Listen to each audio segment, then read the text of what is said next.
Welcome to Derher For Kids. Join us as we explore the fascinating lives of our Rabbeim. Today, we will begin with telling you the amazing story of the Baal Shem, the Miyased of Toras HaChasidus, the one who revealed Chasidus. But before we discuss the birth of the Baal Shem, let us discuss why it was so important for Yidden and for Yiddishkeit that the Baal Shem be born. But in order to understand this, we're going to have to go back about 50 years before the Baal Shem Tov's birth. For it was 50 years before the Baal Shem Tov's birth, in the year Tov Ches, the Yidden went through a terrible massacre. An evil man named Bogdan Khmelnytsky gathered together a large group of peasant warriors called Cossacks. He told them, "My dear soldiers, I have gathered you together on a most crucial mission to take revenge on the Polish landowners and noblemen who are so cruel to us peasants. We will also take revenge on the Jews who are at fault for all of our suffering. Revenge!" And all the soldiers shouted out and chanted after Bogdan, "Revenge! Free Poland! Yes, free Poland! Men, I see that you are ready for battle. Onward march to the freedom of Poland!" "Yes, to the freedom of Poland!" they all shouted. And so it was. The evil Cossacks went from town to town, destroying complete Yiddish communities. Imagine a Yid, let's call him Chaim, was sitting calmly in his house, when suddenly he hears banging on the door, and lots of shouting outside. "Open the door, or we'll show you what we know." Quickly he gathers his wife and children. "Rivka, we must run quickly. Within a few more seconds, they'll break down the door. Let's take the children through the back door and try not to attract attention while walking to the next town." "But Chaim, we have no time to pack." "I know. Quickly, they're starting to bang down the door." Meanwhile, they ran to the back door, Chaim, his wife, and his kids, and the Cossacks are banging down the door. But by the time the Cossacks broke open and barged into their house, Chaim and his family had already escaped. Chaim had no other way to save himself and his family, for only the Yidden who escaped to a nearby town were fortunate to survive. They escaped with no money or possessions, just with the clothes on their backs.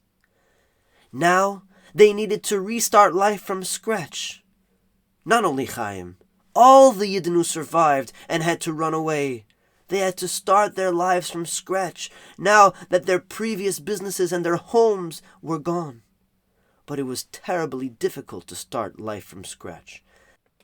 The Yidden were so poor, they barely had any food. Nice clothes? Forget about it.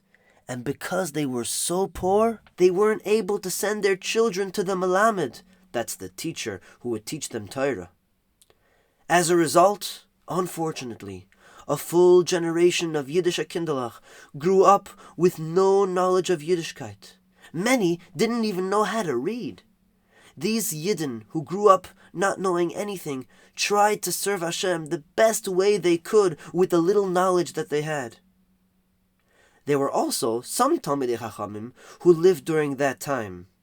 These people were fortunate enough not to have suffered the same fate that the other Yidden had. They were lucky to have been able to receive a Yiddish chinuch as children.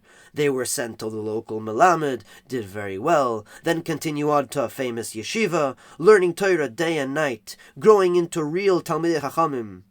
These Chachamim looked down at the simple Yidden. They didn't appreciate that these Yidden were unlearned due to no fault of their own. Nor did they appreciate how hard these Yidden tried to keep whatever mitzvahs they could despite being uneducated.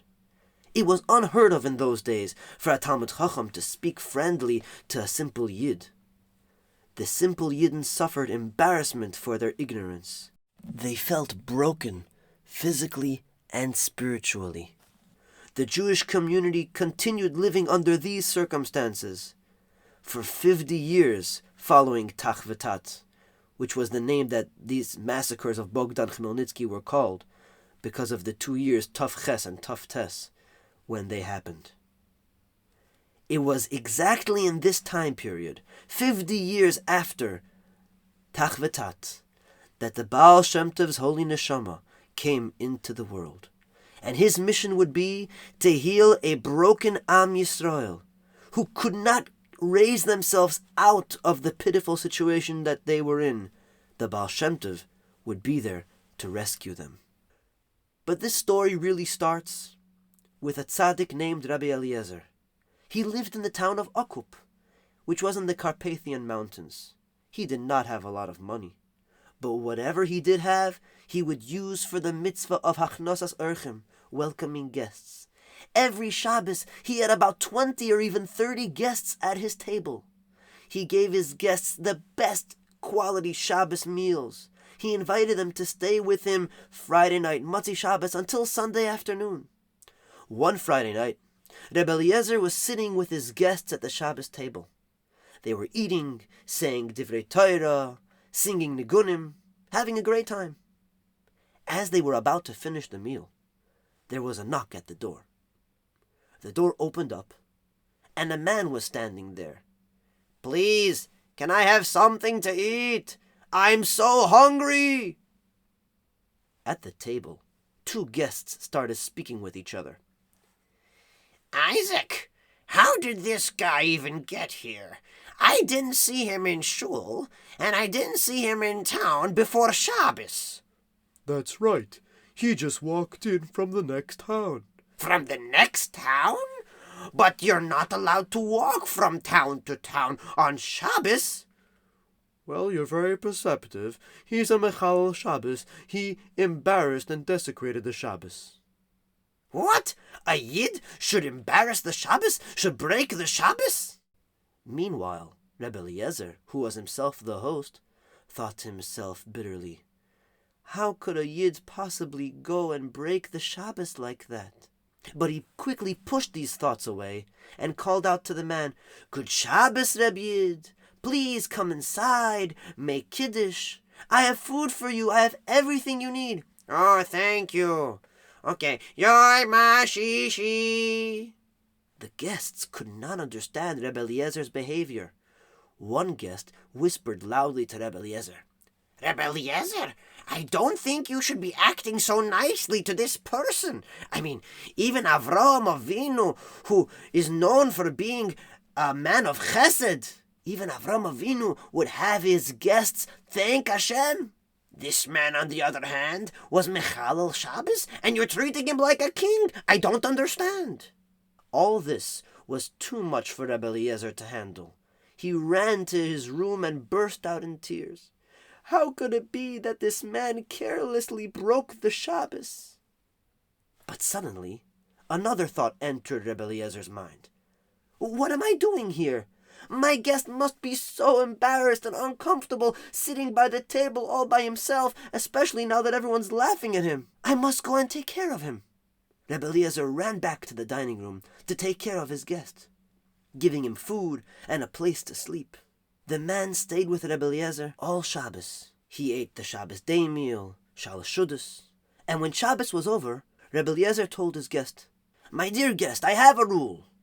Whoever stays with me for Shabbos doesn't just stay till Motzei Shabbos. He stays with me until Sunday afternoon. Please stay with me till Sunday afternoon." And that's exactly what happened. When the stranger was ready to leave, Rebbe Eliezer escorted him out of the house and walked him down the street.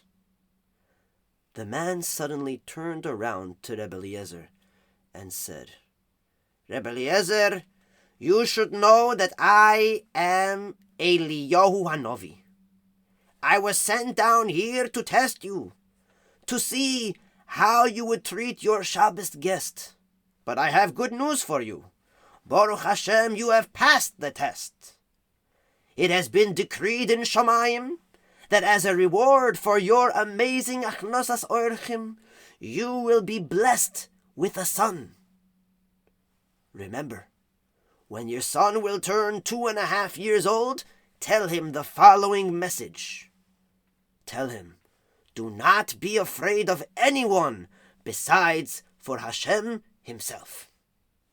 And with those words, Eliyahu Hanavi walked off until he was hidden from sight. And that's exactly what happened. Rebbe Eliezer and his wife were very, very old at that time. They were not able to have children in a natural way. The fact that they were able to have a child at that very old age was a great miracle. The baby was born on Chai Elul in the year Tov Nun Ches, exactly 50 years after the Gzeira, the massacre of Tach V'Tat. And by the bris, the mohel goes, V'yikareh Shemai b'Yisrael. What was it, the Namen? Yisrael ben Eliezer! Mazel Tov! Mazel Tov! They all wished Mazel Tov. They named him Yisrael. He would later be known as the Baal Shem Tov. He was called Yisrael, since the Yidden are called Bnei Yisrael. The Yidden during that time were in a state of faint, as a result of the terrible things that the Yidden went through. When someone faints, there are a few things that can be done to wake them up. You can pour water on him, or give him a strong smelling spice. But there's something else that can be done, to call a person by his name.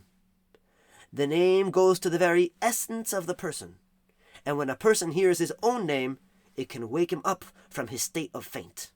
Similarly, the Baal Shem Tov's mission would be to wake up the spiritually unconscious Yidden by calling out to the depths of their neshama, Yisrael. But how did the Baal Shem Tov grow up? What happened to his parents? And where exactly did he study as a child? To find out, please stay tuned for the next episode of Derher For Kids. Thank you for listening to Derher For Kids, where we explore the fascinating lives of our Rabbeim.